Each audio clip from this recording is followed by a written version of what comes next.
My apologies, cut off. Talk a lot. But no, just going back into this. Just the common injuries that come from this are cutting, pivoting, and landing. As there's really explosive movements. That where if the knee isn't stabilized and the muscles and tendons aren't strengthened enough, these types of forces cause that knee to, bend and get pushed in certain ways that they're not strengthened to, and that's what caused the ACL to tear. Some of the mechanisms of injury are from, let's start with the top. The top pick is a non-contact pivot with the foot planted. As the gentleman in this game, I was watching it, and remember with this picture specifically, I believe he was going up for offensive play, making a layup, but as he came down, as he landed, his body contorted to try to turn, but that foot got caught, foot planted on that ground, causing that knee to go inside, in which caused that ACL and that knee to tear. And going to the bottom pick and just landing from jumping with, when your knees go valgus and collapse. As you can see, again, I was watching this. I watched a video of this injury as well. This young gentleman was making an offensive play, attacking the basket, making a great offensive move, and against these two defenders right here, he made a really powerful explosive jump move.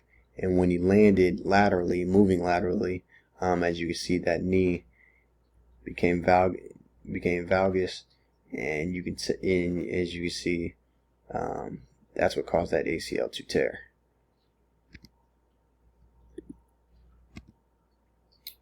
ACL treatment, many individuals, depending on whatever the circumstance is, it can be treated surgically or non-surgically, depending on the severity of the tear, and the activity level. Obviously, like I said, some individuals, depending on their activity level, what their daily life consists of, some people actually go along with, not getting the ACL repaired.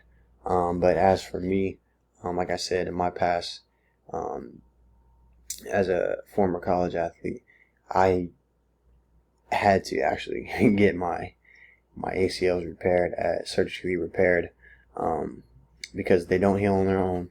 The only way to really bring that knee back into one hole is by surgical reconstruction. It's also needed to restore the knee stability in every way possible, and that's what high school basketball players, especially at this type of age, need. During the procedure, there's a couple options. You can get a cadaver, or which is from a deceased body, or you can use your own parts of a patella tendon, your hamstring graft, which replaces that torn ligament in there from that reconstruction, and that's what's going to help build your knee back into one. Some of the ACL assessments can be the Lachman test. As you can see, that this doctor is, using one hand to properly anchor and hold that athlete's leg, where the femur is at above the knee, and holding that other hand right inside immediately to that tibia area. And what the doctor is doing is putting force on that top, pushing down, but as well as pulling toward that bottom hand is pulling towards himself, looking for translation of that tibia that's relative to the femur. As someone that has been through this, like I said, and I've seen athletes go through this, there's a lot of translation within that knee. That's an automatic sign that the ACL is not intact. So that's why this is a really good assessment for physical therapists and doctors to use. The next assessment is the anterior drawer test. This is a good test to really confirm the ACL tear with, bending that knee to a 90 degrees and, keeping that knee flexed. And what you do is you cup both both those hands in the back, while as well using those two thumbs to put pressure on the front of that knee. And what that does is, when you have that reactive force pulling against you, but as well those fingers pushing against, this is what's going to help doctors and rehab physicians always see that translation to assess whether that ACL is intact or not. Some preventive exercises for ACL tears are eccentric hamstring curls, building up those hamstrings. Inverted heel squats. These are very popular among exercises, as it really focuses on quad strength, as you see how a lot of athletes go through when they go through ACL tears. Is the first thing that their athletic trainers or their rehab specialists focus them on is really building up that quadricep muscle, as it's the strongest tendon. It's the strongest muscle that attaches to that knee area. So this is a really good, effective exercise for squats. Some of the opposing areas of those affected areas are a single leg glute bridge, again building up those glutes, really building up those hamstrings, slightly working with those hips, and side laying hip abductions. Some rehabilitative exercises from the affected area: single leg deadlift, putting a lot of really a lot of pressure on that single leg joint action. Some of the next one is the terminal knee extensions with the band. These ones are I've done these personally, and they're quite difficult, which they should be, because if you can do those, you can get through any injury. Some of the opposing areas for these affected areas is side steps with a resistance band, as I put in the link below to demonstrate. The last one is a prone glute squeeze hold. Again, really focusing on the strength of those glutes. The last injury is an Achilles rupture, and like I said earlier, I've gone through this as well. I know what you're probably thinking, that I've gone through the ringer with this game of basketball, so that's why I've slowed my progress down. But at the end of the day, it's all part of a journey. It's all part of going through what athletes have to go to, and this is why it's really crucial to, especially young generation athletes like high school basketball players, to really work on strengthening and conditioning and stretching those ligaments, tendons, muscles, everything, to be able to sustain some of these explosive moments that cause these injuries. Some of the mechanisms of injuries are in this picture to the right. Actually, this is part of the NBA finals that occurred this last year, and this is sudden forceful dorsiflexion. As you can see, this athlete off his reject step, his foot fully in dorsiflexion, pushing off with really excessive force in a negative direction, and that is, with that overextension of dorsiflexion, that is what caused that Achilles rupture tear. One of the other ones is explosive takeoff where the foot is flat. I couldn't really find a picture with this, but again, it's kind of closer to this. It's similar to this athlete right here, but in this sense, it would be the same type of motion with that foot dorsiflexing, but only from a flat-footed position, and really going from a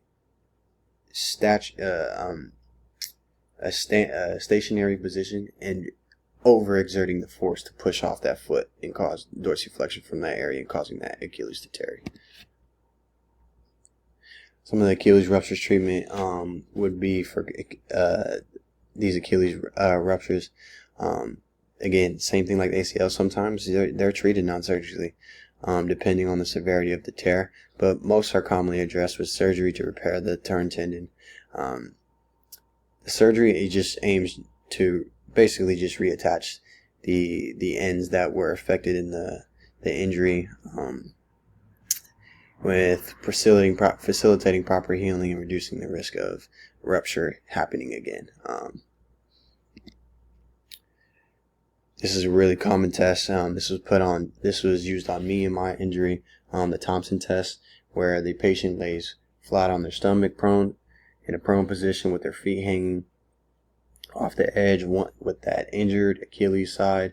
The examiner puts a really good amount of pressure on the gastrocnemius and soleus muscle, which will cause that Achilles to go from a non-flex position to the contraction of that calf muscle, causing it to flex up, which indicates that the Achilles is intact. If there's no flexion within that squeeze and that pressure from that calf muscle, and it's a clear sign that the Achilles is fully ruptured and there's no attachment for that tendon to be able to be stretched and flex that foot into a plantar flexion position. Next test is a matless test. This is really common. Again, the Thompson test takes over majority. But this test evaluates the patient's ability to stand on their toes and push off the ground, which would be difficult if the Achilles was ruptured. Again, same thing kind of with that last test, but at the same time, this is a pressure on the patient himself, or the athlete, to be able to show that with pushing off the balls of their feet and raising on their toes, if they can elevate that heel to a certain degree off of that box, that flat surface or inverted surface, elevated surface, that would show that the Achilles is intact. If they can't push off and elevate those heels off the ground, it's a clear sign that Achilles is ruptured. Some preventative exercises for Achilles rupture. Some of the affected areas are the eccentric heel drops off a step, really putting force on that Achilles to be fully stretched and put into plantar flexion, stepping up. Seated soleus raises, really focus on those calf muscles, strengthening around. Opposing areas would be the dorsiflexion band pulses, as I've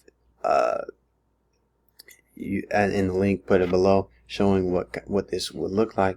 The anterior tibialis weighted toe raises as well. Those are preventative exercises for that Achilles rupture. The affected area for rehabilitative exercises, seated heel raises, which again focusing on those calf muscles around, which are the really only muscles surrounded by that. I'm not gonna say only, but majority, the main muscles. Toe walking, if for this one, is really focusing on getting a real bend in those toes and walking on the balls of those feet, plantar flexed off the ground, but able to walk with those calf muscles and really putting a good stretch on that Achilles tendon. The opposing area is the ankle dorsiflexion slides with the towel. This one is very difficult, but it will really help that athlete in their rehabilitative state. And a resistance band in dorsiflexion.